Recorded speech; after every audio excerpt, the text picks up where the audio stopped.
pessoal, hoje nós vamos dar sequência no estudo do livro Conflitos Existenciais.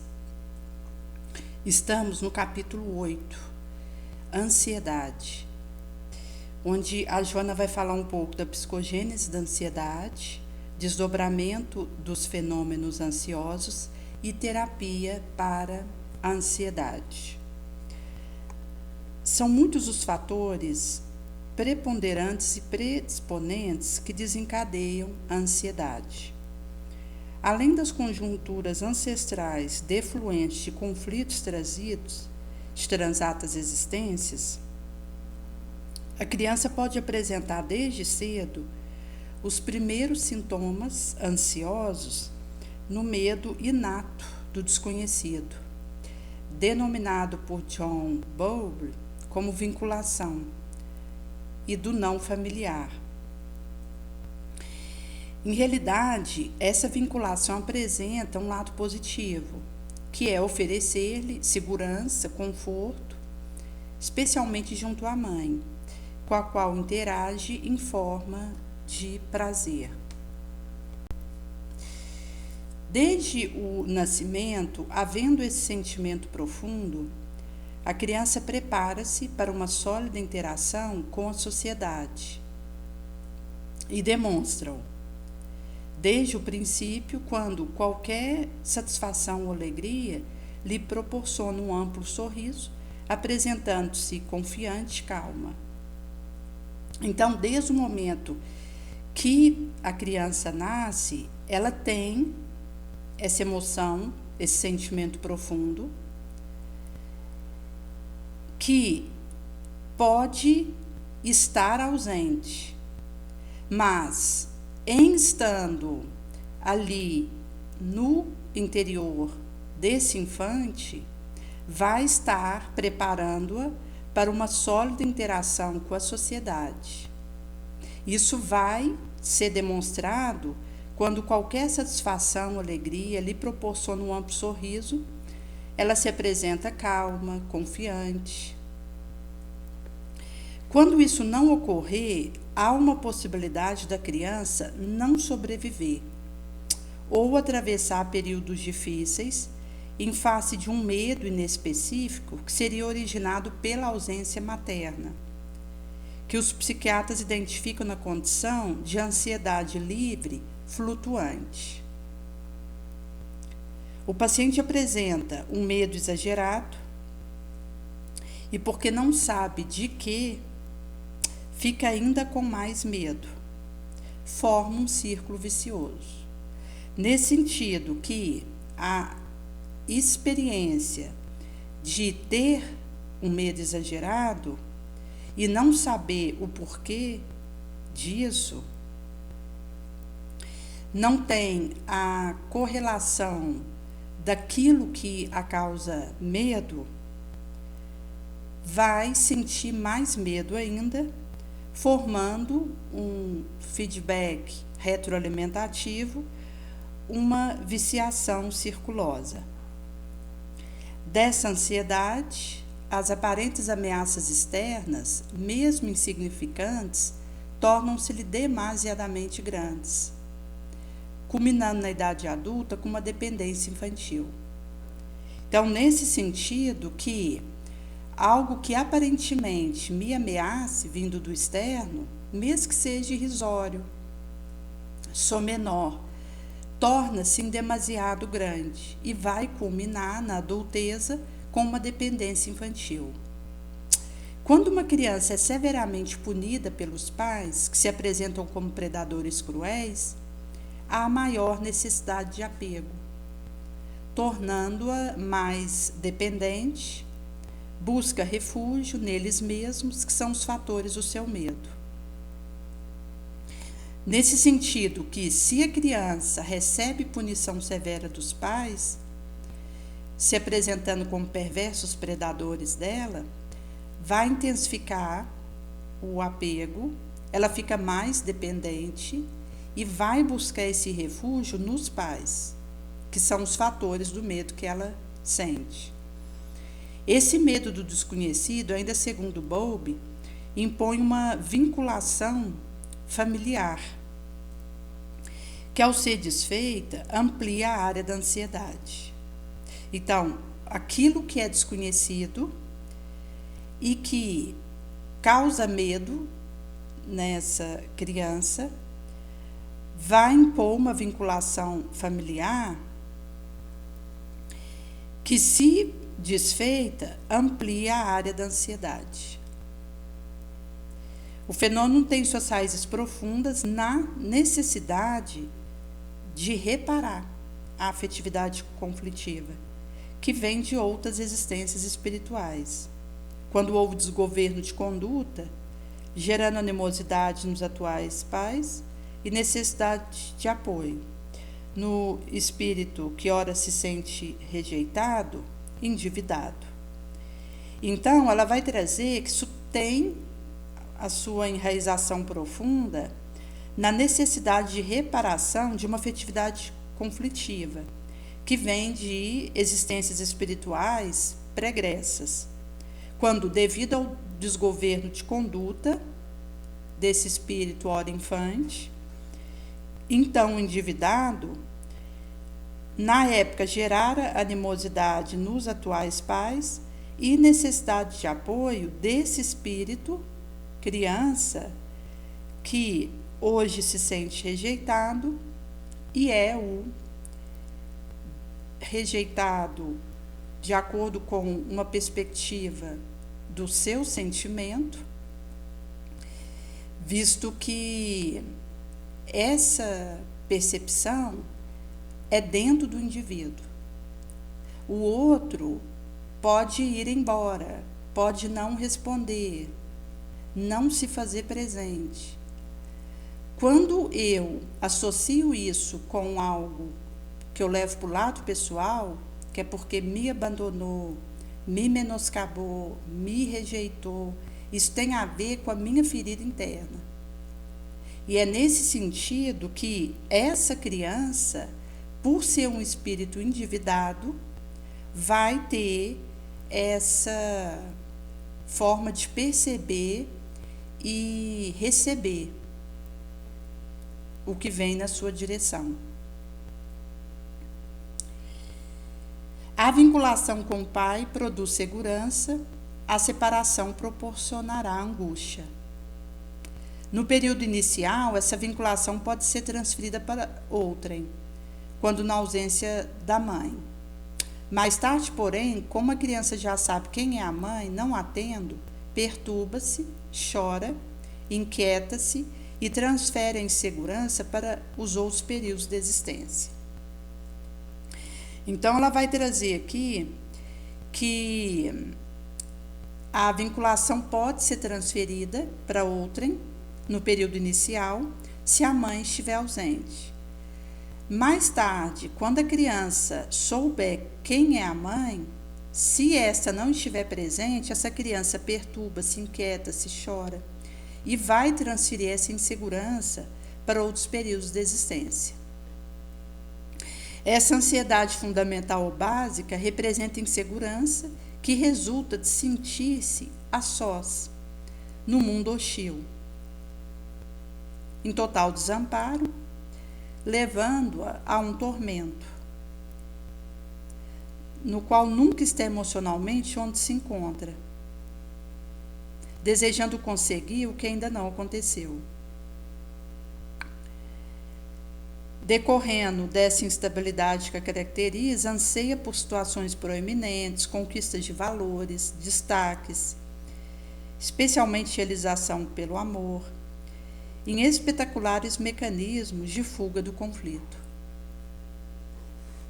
A busca do amor faz-se-lhe então desesperadora, tormentosa, como se pudesse, através desse recurso, amortecer a ansiedade.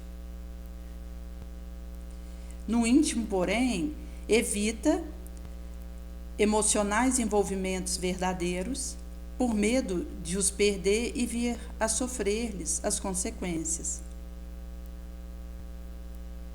Existe uma necessidade de identificação, de pensamento irracional, que não poucas vezes são os responsáveis pelo desencadeamento da ansiedade. Basta um simples encontro, algo a despertar um pensamento automático e racional, e ela que se faz presente.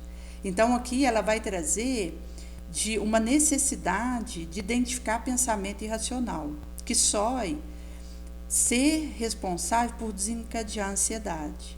Algo que desperta um pensamento automático, um encontro simplório, uma situação em que vem a fluxo uma ideia irracional, e isso vai fazer a ansiedade presente. No inconsciente do indivíduo inseguro existe necessidade de autorrealização, que não conseguida favorece-lhe a fuga pela ansiedade, normalmente produzindo desgaste no sistema emocional, por efeito, gerando estresse no comportamento. Então, como esse ser está inseguro, o seu inconsciente necessita autorrealizar-se. Se não consegue, favorece a fuga pela ansiedade, por não se sentir realizado, produzindo desgaste no sistema emotivo, por efeito gerando estresse, esgotamento no comportamento. Na problemática dos conflitos humanos surge o recalcamento, que, segundo Freud, resultaria da ansiedade intensa, mórbida, de um estado emocional muito similar ao medo. Segundo ele, o medo da criança de perder o afeto dos pais leva à ansiedade, que induz atitude de agressividade, inquietação. Então, ela vai trazer o aspecto do recalcamento, que, segundo Freud, viria de uma ansiedade mórbida, de um estado emocional similar ao medo. O medo da criança de perder o afeto dos genitores a leva à ansiedade, induzindo atitude de agressividade, inquietação. A ansiedade é muito desagradável para a criança, segundo o Mestre Viennese. Assim, esta criança se esforçará para ver-se livre dessa condição. Não conseguindo, foge para dentro de si própria, experiencia insegurança por sentir-se impossibilitada de reprimir o que desperta o ato interdito. Então, pelo fato da ansiedade ser muito desagradável para o infante, ele vai se esforçar para se livrar desse sentimento. Se não consegue, foge para dentro de si, experiencia insegurança por perceber-se impossibilitada de reprimir o que a desperta, o ato interdito. Assim, processos enfermiços no organismo igualmente responde pelo fenômeno ansioso, especialmente se o indivíduo não se encontra com estrutura emotiva equilibrada para enfrentamentos que qualquer enfermidade proporciona. Então, às vezes tem alguma alteração orgânica que é algo que faz parte da nossa caminhada aqui. Porque como nós estamos num órbita de prova e de expiação, o organismo, ele é como uma grilheta, algo que nos prende e que nos impõe sanções. Uma limitação dolorosa, uma alteração hormonal, um desgaste, que somos chamados a enfrentar com resiliência, longanimidade e bem cuidando do nosso organismo, por ser esse o instrumento que o Espírito usa para fazer o bem, enquanto encarnado. Nesse estágio bendito que estamos aqui. Com insancha de, se bem aproveitado, deixarmos boas sementes por onde passarmos, que é a única coisa que levaremos conosco. Nesse sentido que, se o indivíduo não tem estrutura emocional harmonizada para os enfrentamentos que uma doença proporciona, esse processo enfermiço vai levá-lo a uma ansiedade. o medo de piorar, de não conseguir se libertar da doença, recuperar a saúde, o receio da falta de recurso para atender a necessidade defluente da situação, o temor dos maliciosos comentários de insensatos em torno da questão, pavor da morte, favorece os distúrbios ansiosos, que se agrava na razão direta em que as dificuldades se apresentem. A ansiedade é, na conjuntura social atual, um grave fator perturbatório e de desequilíbrio, merecendo cuidado especial, observação profunda, especializada terapia.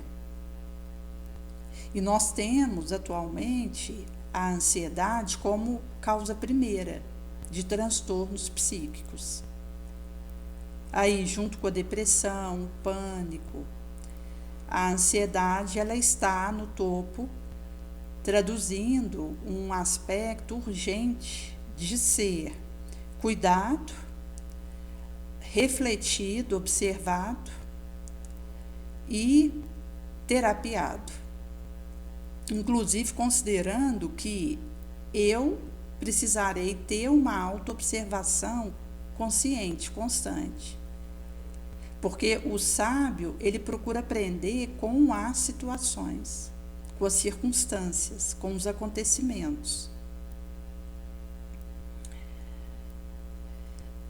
A ausência de serenidade para enfrentar os desafios da existência faz que o comportamento do ser se torne doentio, cheio de expectativa, normalmente perturbadoras, gera incapacidade de ação equilibrada e de desenvolver valor ético-moral correto. Aqui ela já vai entrar no desdobramento dos fenômenos ansiosos. Então ela vai trazer que a serenidade para enfrentar os desafios da existência é que permite um comportamento saudável. Na ausência dessa serenidade, dessa paz para lidar com os obstáculos, vai acontecer que teremos ação doentia, perturbadora, cheia de expectativas, transtornantes, nos incapacitando para uma ação harmonizada, em equilíbrio, e nos inaptando para desenvolver valor ético, moral adequado, correto. Ao mesmo tempo, vai se avolumar na mente uma grande quantidade de ambição, de desejo de conquista, de coisas simultaneamente e executando-as a queima-roupa, aturdindo, desorientando o paciente, que sempre se transfere de um estado psicológico para o outro, só e alternando também o humor, ora sisudo, ora risonho. A necessidade conflitiva de preencher os minutos com atividades, mesmo que desconexas, diminui-lhe a capacidade de observação, confunde-lhe o pensamento, e, quando por motivo imperioso vê-se obrigada a parar, deixando de prestar atenção ao que ocorre, se amolenta, para escorregar pelo sono no rumo da evasão da realidade. Então, aqui ela vai trazer um pouco a questão da quantidade de ambições que sinergiza, onde o indivíduo tem desejos de várias execuções e conquistas ao mesmo tempo, que o aturde, desorienta. Então, ele vai se transferindo de um estado psicológico para outro, quicando num ping-pong. E nesse ioiô, alterna também seu humor, ora risonho, ora sisudo. Então, ela vai trazer que o indivíduo passa a ter uma necessidade conflitiva de preencher os minutos com atividades desconexas, onde, ao invés de ter uma análise acerca do bom labor, do aproveitamento do tempo, energia, trabalho, para o nobre, o indivíduo, mesmo em desconexão e perdendo o tempo pela ausência de uma organização adequada, acaba que, em meio a essa confusão, ele diminui a capacidade de observação, o seu pensamento confunde. Se por motivo imperioso vê-se obrigado a parar, amolenta-se, deixa de prestar atenção ao que ocorre, para escorregar pelo sono no rumo da evasão da realidade. Nesse sentido, que vai trazer a Flux uma dificuldade de foco, de objetivo diante de mim. Justifica que não está adormecido, mas de olhos fechados, dominado por um torpor estranho, que é fruto do desinteresse pelo que acontece em volta, pelo que sucede em seu entorno, convocando a outras motivações, que não fazendo parte do seu tormento, infelizmente, não despertam interesse, empenho. Então, o indivíduo, ele diz estar apenas de olhos fechados, mas tomado por um torpor estranho, um desinteresse do que acontece em torno,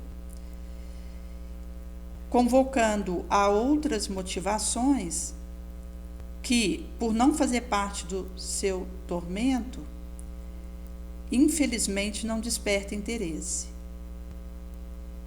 Porque, chegado aqui, o indivíduo, se ele tem os convites do entorno para aspectos positivos, que teriam a ver com foco positivo e com seu propósito de vida, ele fica alheio a isso.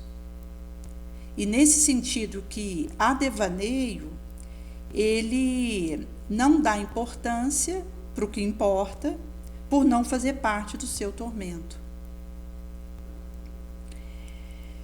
Esse comportamento ansioso só é ser estimulado por descarga contínua de adrenalina, hormônio secretado pela glândula suprarrenal, que ativa a movimentação do indivíduo, parecendo vitalizá-lo de energia, que logo diminui de intensidade.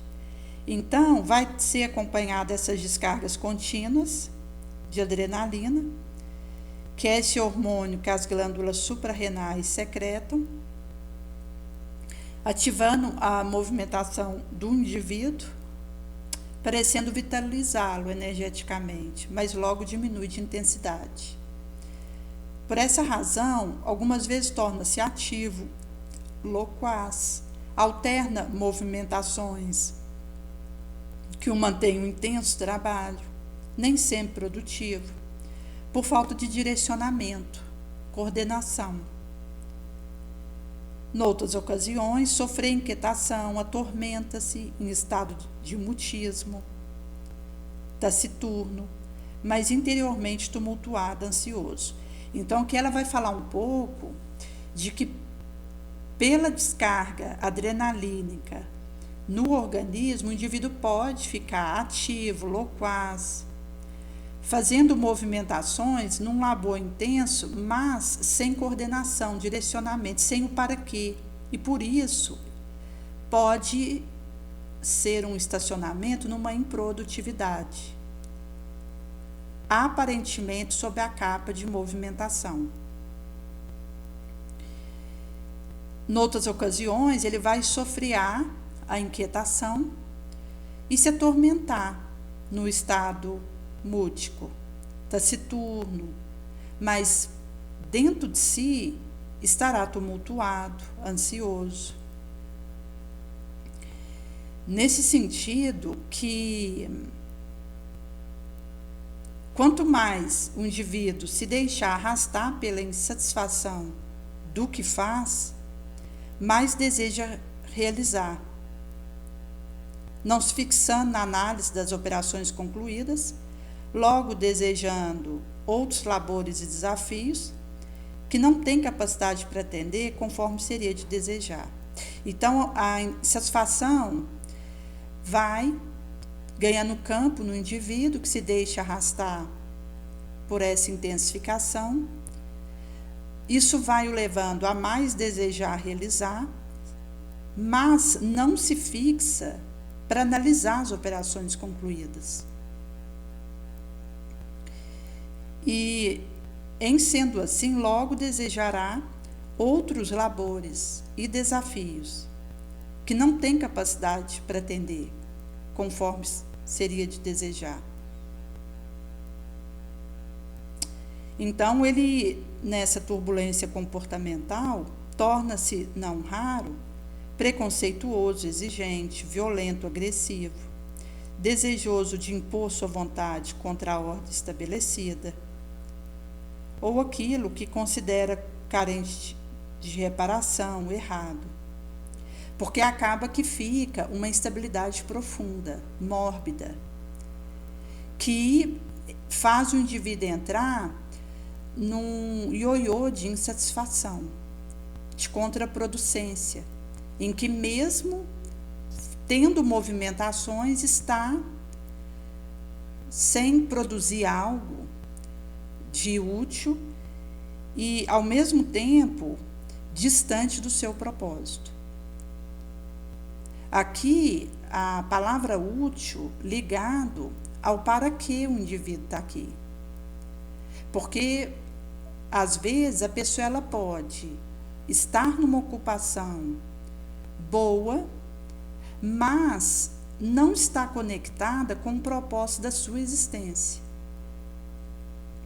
E é nesse sentido que, se antes fazer algo bom, mesmo que não seja ligado ao meu propósito, do que não fazer, por outro lado, quando eu tenho esse direcionamento e esse discernimento da minha missão, daquilo que Jesus me chama para atuar, eu vou estar ganhando tempo, trabalho, energia. Por isso que o autoconhecimento é importante, porque vai permitindo ao indivíduo tecer esse fio de Ariadne, onde ele foca naquilo que ele está sendo chamado a realizar. Porque isso vai interferir na rotina do indivíduo, em como ele distribui seu dia, nas escolhas que ele faz, naquilo para o qual ele fala sim, no que para o qual ele fala não. A percepção do propósito e aquilo que a gente precisa focar vai interferir na maneira como nós vivemos, nos movimentamos, as escolhas que fazemos e aquilo que tem importância para nós. Nesse sentido que, se eu me deixo levar pela insatisfação, tomada pela ansiedade, eu não vou analisar o que eu estou realizando. Logo eu vou desejar outro desafio, outra atividade, mesmo sem capacidade para aquilo. Então, uma instabilidade. E é nesse sentido que se torna uma turbulência que leva o indivíduo a ser agressivo, violento, preconceituoso, exigente, impondo sua vontade contra a ordem estabelecida, ou contra o que considera errado, carente de reparação. Seus relacionamentos são turbulentos porque deseja se impor, não admite restrição à forma de conduta, nem orientação que o invite a mudar o comportamento. Quando atraído sexualmente, torna-se quase sempre passional, porque supõe que é amor aquilo que experimenta, desejando submeter outro ao seu capricho e exigência, como demonstração de fidelidade. O que após algum tempo de convivência torna-se insuportável, em razão da descarga contínua de epinefrina, que responde por essa necessidade de mudança de conduta, pela instabilidade nos atos, nas realizações. Então, ela vai trazer esse fato do relacionamento afetivo, o ansioso se portar passionalmente, supondo que é amor o que experimenta, e submetendo o outro à sua exigência, ao seu melindre, capricho, como demonstração de fidelidade, tornando a relação insuportável devido à descarga contínua de epinefrina. que responde por essa necessidade de mudar de atitude, de conduta, por instabilidade na realização, no ato. O quadro da ansiedade varia de um para outro indivíduo, embora características sintomatológicas sejam equivalentes. Estressa-se com facilidade pela falta de autoconfiança e de harmonia interna. O paciente tende a padecer transtorno depressivo, quase sempre de natureza bipolar, com grave ressonância nos implementos neuroniais, onde essa circuitaria é impactada. Passado o momento de abstração da realidade, quando a melancolia profunda mergulha no desinteresse pela vida e na tristeza sem par, o salto para a exaltação leva-o com frequência a delírio auditivo, visual, extrapola a possibilidade para assumir personificação mística ou histriônica, invejada, poderosa, cuja existência enganosa encontra-se no seu inconsciente. Então, vai ser trago aqui esse aspecto da passagem dos momentos de abstração da realidade, quando o ansioso estava mergulhado na profunda melancolia, no desinteresse pela vida,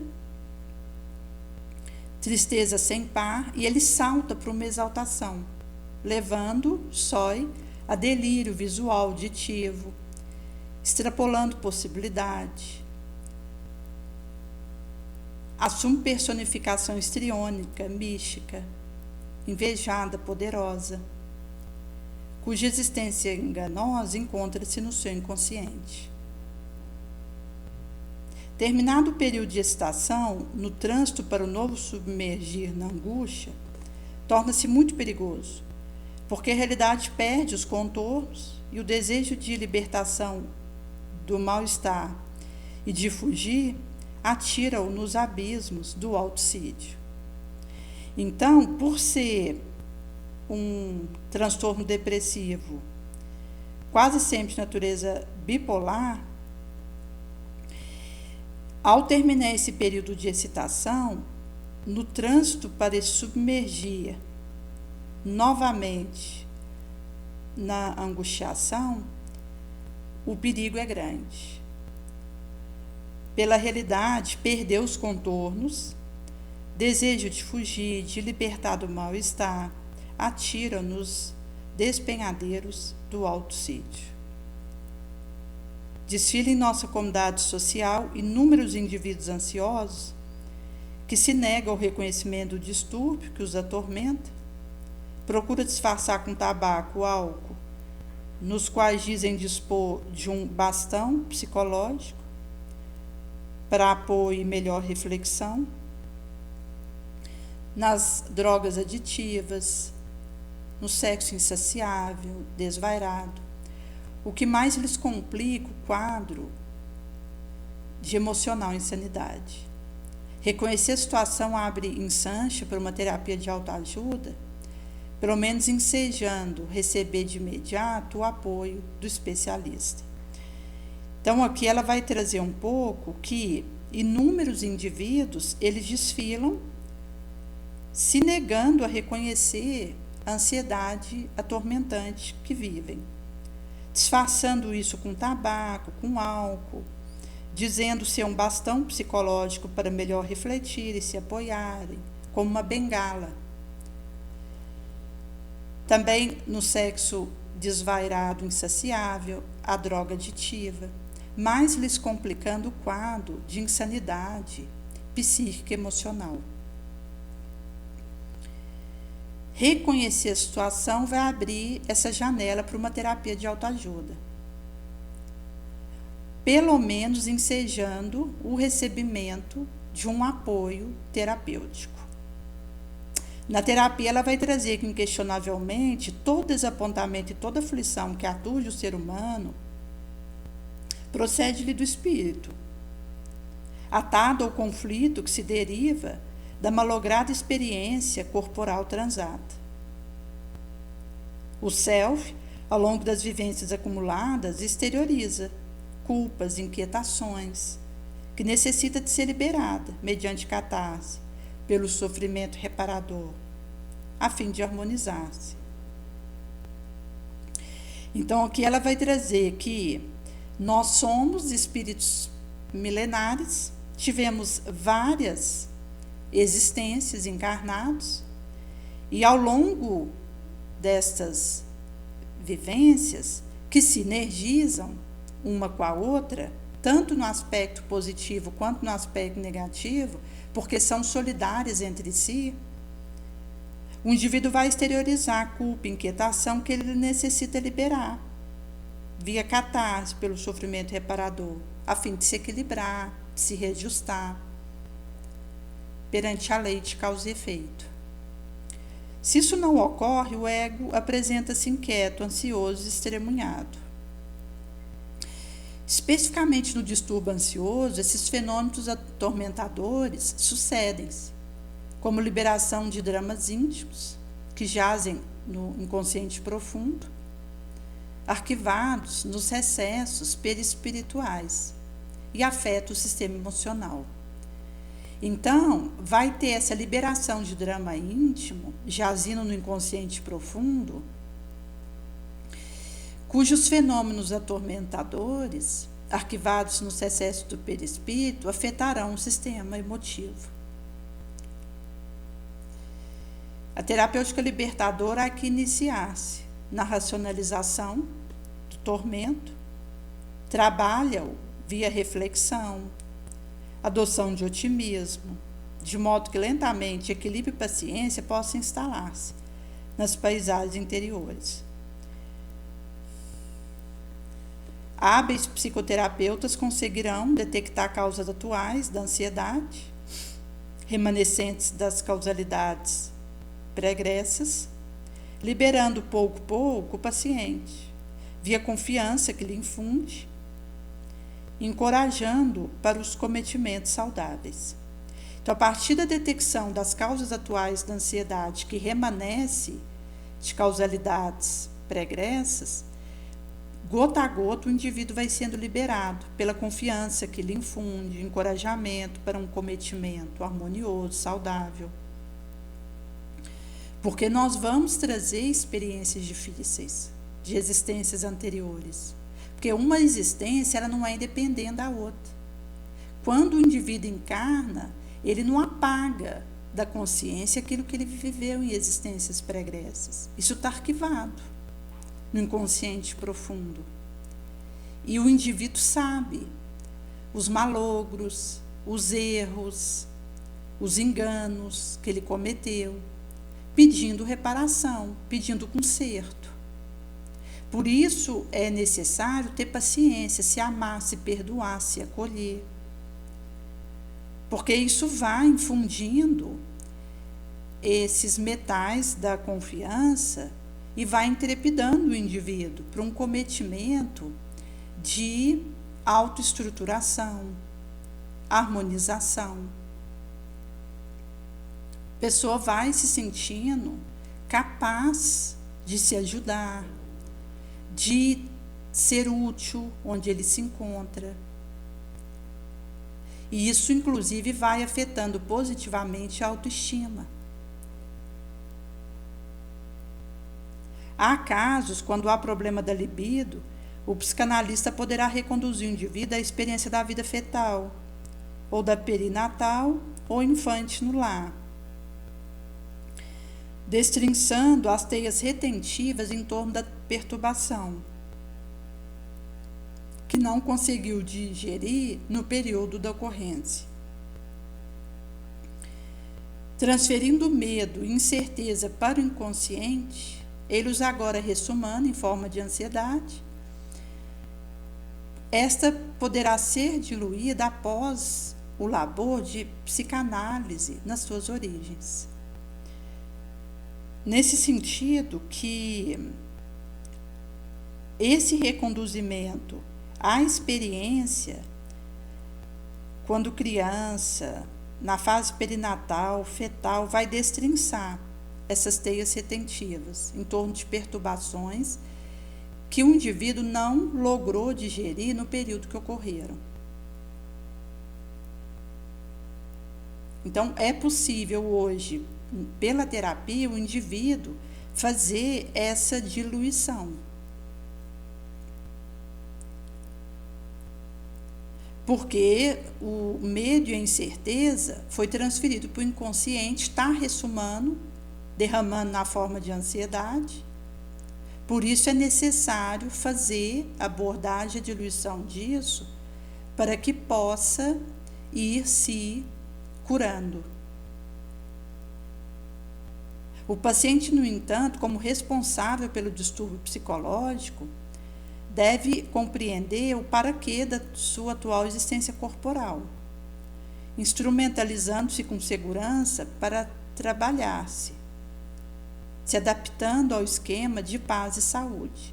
Aqui o autoconhecimento é muito importante, porque é quando a gente tem condição de ir fazendo uma leitura da nossa trajetória e daquilo que Jesus nos convida. Nesse sentido que eu precisarei compreender a finalidade da minha atual existência. É um trabalho meu comigo. Uma chave que instrumentalizará seguramente um autolabor,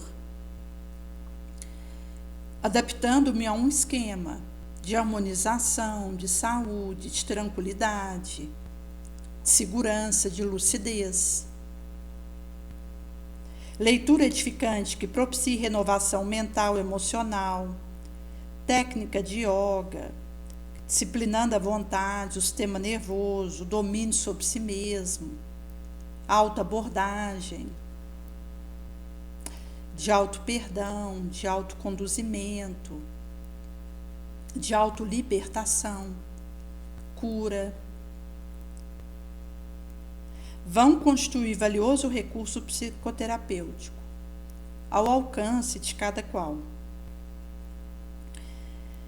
A meditação induz a calma, ao bem-estar, inspira a ação bonosa, da compaixão, do amor, da caridade em relação a si mesmo, a outrem, aurindo satisfação de autorrealizar-se, alegria de viver, entregando-se ao desígnio divino, ao tempo em que realiza a tarefa de criatura consciente, lúcida da própria responsabilidade, que descobriu o nobre sentido existencial.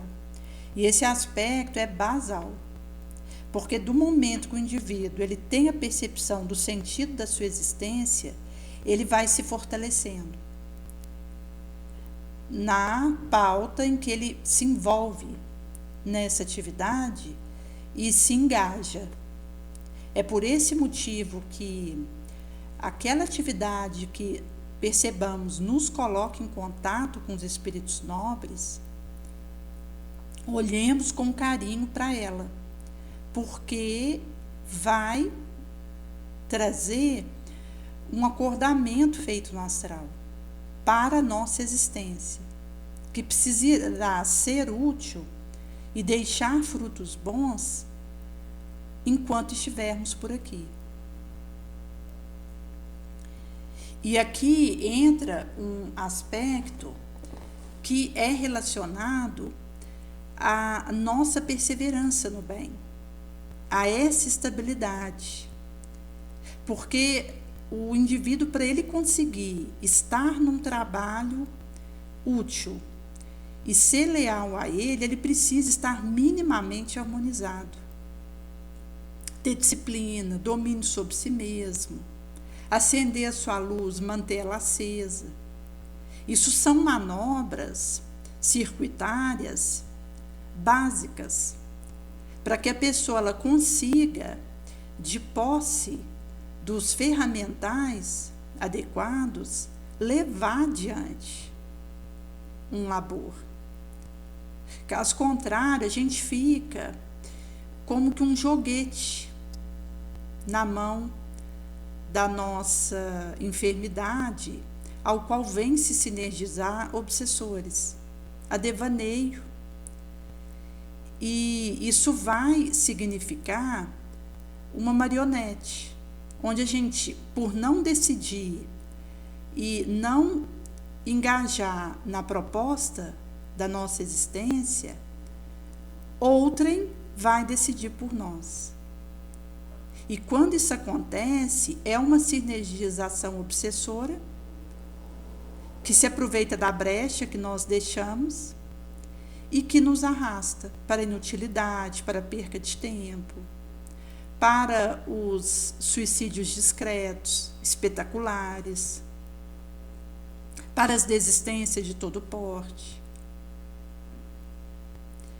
Por esse motivo que o trabalho do indivíduo consigo mesmo, ele é hoje urgente. E é algo que precisa ser feito desde criança, a partir de uma evangelização direcionada para essa faixa etária, que vá dando instrumentais para esse espírito, a partir dos seus primeiros anos encarnado na Terra, para fazer esse aproveitamento. Mas se o indivíduo não teve essa orientação da evangelização, do auxílio adequado, isso não é veredito, porque a gente reconhecer que uma educação é responsável pela nossa falência moral é vitimismo. Mesmo em meio a uma situação deficitária, sob todo o porte que eu tenho estado quando criança, eu continuo senhora do meu destino, podendo fazer comigo diferente daquilo que vivia antes. Nesse sentido que, percebendo a minha fraqueza, percebendo o que faltou emotivamente na infância, percebendo escolha errada na adolescência porque eu não tinha as instruções que tenho hoje, mesmo com todo esse arsenal de dificuldades, nesse momento eu tomo a rédea do meu destino e escolho por um caminho útil, nobre, onde eu vou talhando porta dentro da alma, perdão, caridade, bondade, ação nobre. E é possível, a partir dessas uniões, tanto do aspecto da espiritualidade, quanto a utilidade, quanto a ajuda profissional, eu ir fazendo esse avanço. Onde, inclusive, a gente dá o perdão para o outro. Porque, quando nós estamos fazendo a análise da nossa situação, se naquela primeira infância eu percebo que houveram falhas de alguém que estava ali próximo de mim, eu, dando perdão para esse outro, é porque eu estou conseguindo dar o perdão para mim mesma. Porque num orbe qual que nós estamos, somos defeituosos, falhos, imperfeitos. Porque senão a gente não estaria aqui. Nós estaríamos em Júpiter, em Saturno, que são planetas de espíritos superiores. Se nós ainda estamos encarnando na Terra, é porque nós trazemos imperfeições, e sendo assim, aqueles que estiveram conosco na nossa infância também traziam suas respectivas imperfeições.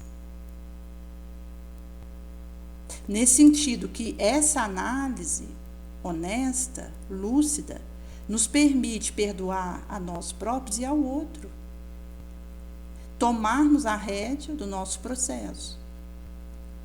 Porque, embora não possamos voltar atrás e fazer um novo começo, qualquer um pode começar agora e fazer um novo desfecho. Como o Sono Chico nos trazia. E é nesse sentido que ela vai trazer que a ansiedade natural, o desejo de ocorrer o que se aguarda, uma expectativa normal em torno dos fenômenos existenciais, compõe um quadro saudável na existência do indivíduo equilibrado.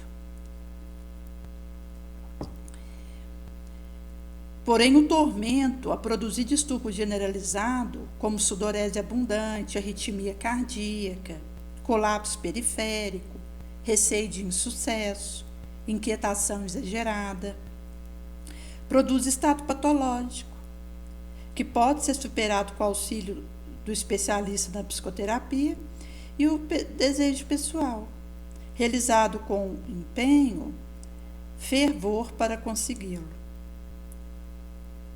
Nesse sentido que existe a ansiedade natural, que faz parte da nossa trajetória, enquanto uma expectativa normal em torno de um acontecimento, o desejo de que ocorra algo que esperamos, mas o redundamento para situações tormentosas a produzir distúrbios de todo porte, como arritmia cardíaca, colapso periférico, sudorese abundante, receio de insucesso, uma inquietação mórbida, que é uma agitação frenética, mesmo que porta adentro da alma. Produzirá um estado patológico que poderá ser superado com a espiritualidade, a utilidade, a ajuda profissional. E o aspecto desse querer, dessa vontade, que é o desejo firme de superar, de acertar, de avançar, isso vai nos dar essa energia, esse gás para conseguir. A aflição defluente da ansiedade pode ser erradicada. Portanto, graças aos cuidados especializados, adicionamos a aplicação da bioenergia via passe e água fluidificada, que vai restaurar o campo vibratório e revitalizar a célula. Outro sim, o hábito de orar, o cultivo do pensamento dignificador, coroa o processo curativo para o encontro da paz e da saúde. Então, o que ela vai trazer que as aflições defluentes da ansiedade mórbida poderão ser erradicadas sob os aspectos traçados, mas um adendo é a aplicação da bioenergia pelo passe água fluidificada, o passe presencial, o passe à distância, o tratamento espiritual à distância, como temos o nosso canal, que forma uma rede de oração. E ali cada um que entra ajuda muito. E é uma sinergia que Jesus, ele usa para levar essa restauração da revitalização celular e do campo vibratório. Aqui ela vai trazer água fluidificada, também na recomendação do Evangelho no Lar Diário, onde a gente lê um trecho do Evangelho segundo o Espiritismo, reflete, e o copo com água vai ser adicionado de um elemento curativo de acordo com a necessidade do orante, onde a espiritualidade maior estará atenta para esse atendimento. Aqui também ela vai fazer o relevo do cultivo do pensamento dignificador e o hábito da oração, qual faláramos do Evangelho no Lar, o passo presencial à distância, coroando esse processo de libertação e de cura, para encontrar harmonia. O psicoterapeuta por excelência, Jesus, asseverara no Sermão da Montanha, em Mateus 5,4: bem-aventurados os que choram, recuperando-se de mazelas e culpas, porque serão consolados. Então, Jesus ele vai trazer o aspecto do autoencontro, do autoacolhimento. Porque antes nós fazermos esse processo de chorar para nos recuperarmos, do que sorrir sob o narcótico da queda. Porque o empenho elevacional, ele é difícil é exigente e a espiritualidade maior, ela deixa isso conosco para que desenvolvamos sabedoria, pensamento elevado, constância no bem, uma observação adequada. Por esse motivo que os benfeitores, eles têm por missão nos instruir na via do bem, não facilitar o caminho terráqueo, que é deixar a atividade da nossa inteligência. Consono Kardec vai trazer na Revista Espírita. Essa convicção vai ser adquirida por ginasticar a inteligência, estudar a sério, sem prevenção, sem ideia preconcebida, por numerosa observação, paciente, perseverante, daquele que realmente quer saber, compreender e esclarecer-se. É uma disposição humilde. Em sendo assim, se eu acho que sei tudo, eu não vou realmente ter o logro do aprendizado.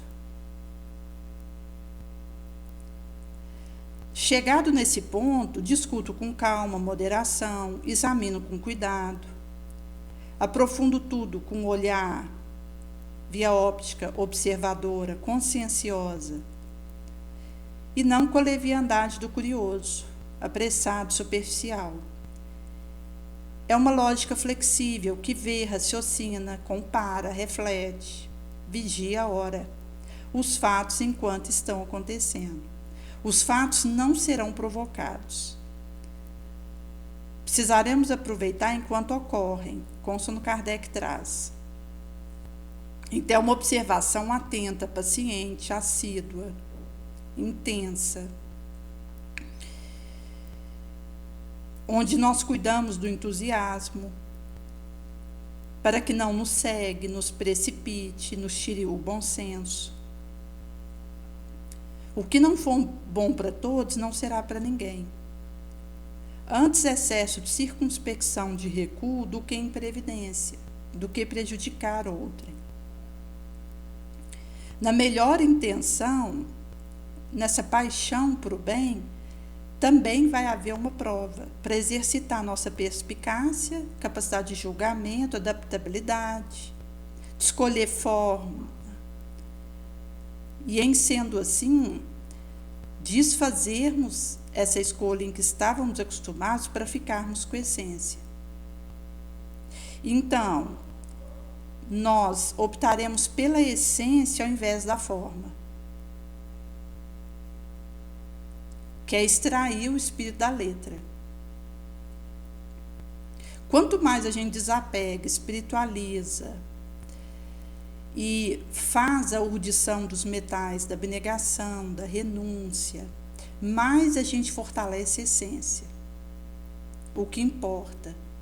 E em sendo assim, menos importância a gente dá para a forma, para o que é aparente, externo.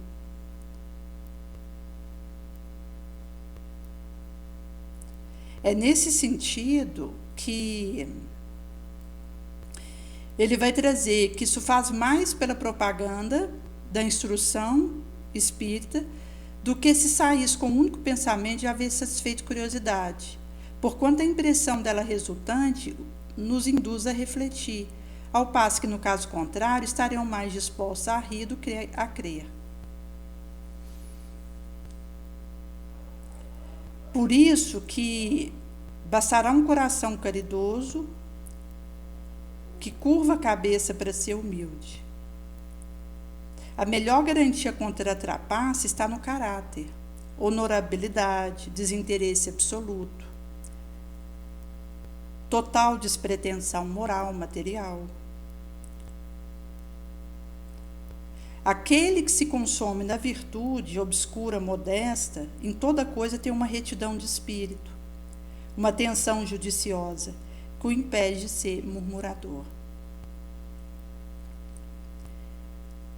É nesse sentido que a vitória sem perigo é triunfo sem glória. Diria um poeta: Não convém tocar muito alto a trombeta guerreira, se não tem a combater, senão moinho de vento.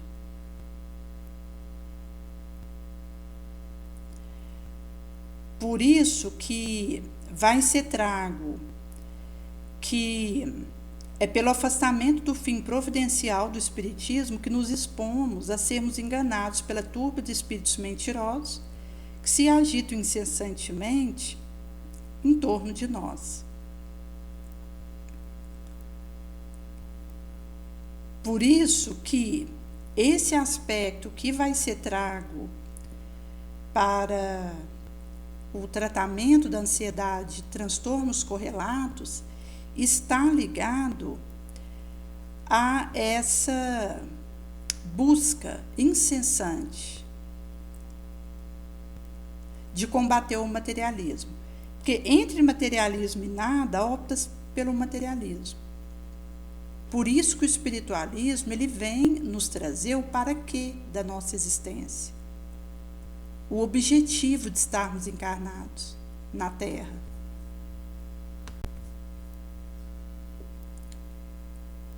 Por isso que nós, ao voarmos nessas asas ardentes pelas esferas radiosas, vamos vencendo a paixão que nos faz rastejar. Quais águias destinados aos píncaros elevados, escutando as vozes que nos chamam aos celestes concertos. Alça o teu voo, ave sublime, o gênio é solitário, marcado pelo selo divino, que vai nos auxiliar a valermos das bênçãos que nos aljofram. Por isso que ela vai trazer nesse recorte acerca do aspecto da terapia que começa com a minha autoabordagem. Nesse sentido que o indivíduo, ele vai conseguindo fortalecer a sua confiança interior, ter uma percepção do caminho que é melhor para si, e vai fazendo esse desenvolvimento de segurança interior, de paz, porque quando ela traz aqui o aspecto da questão que o indivíduo se esgota e se estressa facilmente, que está ligado ao padecimento da depressão bipolar, que vai ter a ressonância na circuitaria neuronial. Então, do momento que o indivíduo ele percebe que passou o momento de abstração, em que ele estava mergulhado na melancolia, um desinteresse, uma angústia, tristeza, ele salta para a exaltação. E é levado a delírios de todo porte. Extrapola a possibilidade, assumindo personificação mística, histriônica, poderosa e invejada, mas que é uma existência engodada, presente no seu inconsciente. Inclusive, o indivíduo, ele acaba que vai só contribuir para aumentar a sua desconfiança em relação a si mesmo, em relação ao outro, sentir que o mundo é hostil, se vitima. É nesse sentido que vai acontecendo um desatrelo na circuitaria hormonal, e isso vai responder por instabilidade, por obnubilação, por enganos, por ilusões, precipitações e erros, fatalmente. Então, aqui ela tinha citado a epinefrina e a adrenalina, mas que estão ligados num carreio circuitário que disrupta esses implementos sutis do sistema nervoso e endócrino e de defesa. É nesse sentido que vai entrar nesse turbilhão de imposição e não aceita uma orientação, um alerta, uma crítica construtiva que possa o invitar a mudar a sua conduta. Aqui ela vai trazer a importância da autorreflexão no final do dia. Também ao longo do nosso dia, à medida que os acontecimentos vão se dando, nós, na vigilância, estaremos atentos para a reflexão, para a análise, a observação. Mas, no fim do dia, o indivíduo fazendo uma meditação e um pensamento voltado para aquilo que realizou, aquilo que foi contraproducente, aquilo que foi positivo. O indivíduo ele vai enxergando o que precisa corrigir, aquilo em que ele pode continuar, porque está num caminho correto, aquilo que precisa ser ajustado. Nesse sentido, que isso vai fortalecendo nosso autoconhecimento e vai nos dando essa satisfação de estarmos no lugar certo, na hora certa. Porque o encontro conosco mesmo, com o nosso propósito de vida e com uma resposta estável para atender essa demanda, vai permitindo que sejamos fortalecidos, amparados pelos benfeitores que secundam os nossos esforços, que promana de lá para cá, até mesmo porque um trabalho que esteja em produção positiva é um labor da espiritualidade maior sob a égide de Jesus, mas na pauta que eu tomo a rédea do meu processo e assumo o meu melhoramento, a minha reforma moral, em que eu vou usando o raciocínio, a comparação, a lógica flexível, o bom senso, a intuição, a inspiração, para poder analisar, a espiritualidade maior vai tendo conexão comigo. E aqui um aspecto que vai entrar de forma decisiva é a doação, é o desinteresse. Porque do momento que eu trago uma habilidade e que eu olho para isso sob uma perspectiva de ganho pessoal, eu vou estar insuflando o meu egoísmo. Como nós recebemos dádivas para colocar isso a serviço do meio em que estamos, a perspectiva do desinteresse, da doação, isso vai nos auxiliar no processo de recomposição moral, de cura, de libertação. Porque se eu assumo um dado trabalho pensando num dinheiro que eu vou receber com aquilo, na evidência que aquilo vai me dar, no título que vai me entregar, vai desviar do fim providencial. E é nesse sentido que se o indivíduo ele já se percebe ansioso, depressivo, transtornado, ele vai comprometer ainda mais seu quadro. Mas do momento que alguém percebe as dificuldades que vive, que são resumos de experiências pregressas que se atualizam no seu hoje. Isso vai significar que, diante disso, quando eu escolho o bem pelo bem, a utilidade, isso per si vai recompondo minha consciência. E aquilo em mim que está sendo arrastado para a fragmentação vai conseguindo ser recolado. Então, essa individuação e essa conexão com Jesus vai fortalecendo. É por esse motivo que o materialismo é o nosso inimigo comum. Não é uma religião X, é o materialismo.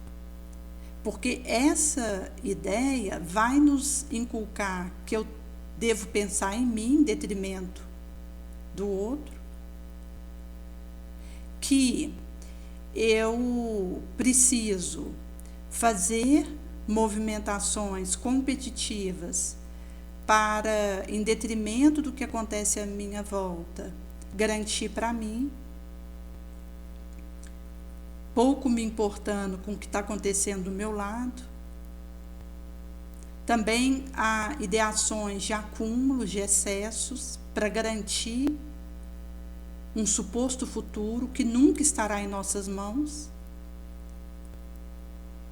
a não ser pelo bem que a gente esteja conseguindo deixar, porque é isso que nós vamos levar. Então, o materialismo, ele vai nos fazendo essas infiltrações danosas que comprometem de vez a nossa circuitaria psíquica. Se o indivíduo já está numa propensão enfermiça, ele termina de colapsar.